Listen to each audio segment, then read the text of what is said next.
the European taxpayer. I just wonder, are we going to be dumb enough again to pay for reconstruction in Gaza and let these people bomb the hell out of it once again?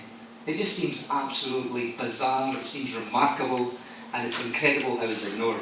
Can I just say, they'll probably seem like tiny little points, but I just want to remember too that Raji Sourani and Ashraf Masharawi were not allowed to come. I was particularly looking forward to hearing the evidence of Raji, who had the great privilege of meeting 4 years ago in preparation to the build-up to the first tribunals.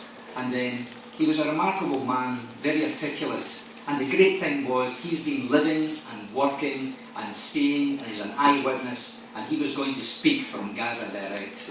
And isn't it remarkable that he has not been allowed to come? Isn't it remarkable that a filmmaker is not allowed to come? So I really hope that we will not forget those very, very important points. And one thing that Raji told me 4 years ago, which has stuck in my mind ever since, and he told me about how they did not allow enough chemicals into Gaza to purify the water. They gave them enough not to kill them, but they said not enough to give us healthy, safe water. In other words, they are poisoning us slowly. I think it's absolutely remarkable. And just connecting with that, there's one little anecdote of yesterday which will stick in my mind forever. And it was almost an accident, but I think it's a very, very little point, but I think it enlightens many things. During lunch, I was speaking to Mr. Richard Falk, and very casually we talked about what he was doing previously. And one of his jobs was, he was the UN Special Reporter to the Occupied Territories. And when Richard tried to carry out an investigation into Gaza, it wasn't that they didn't allow him in, they arrested him. They arrested the UN Special Reporter to the Occupied Territories. A man with that post was not allowed into Gaza. Isn't that remarkable? It is unbelievable. The person appointed by the United Nations, the opinion, world opinion, trying to respect international law, go and check out what's happening, and he's not only not allowed in, but he is arrested. How many people know that? Now, if that was an enemy of the West, he would be a celebrated name.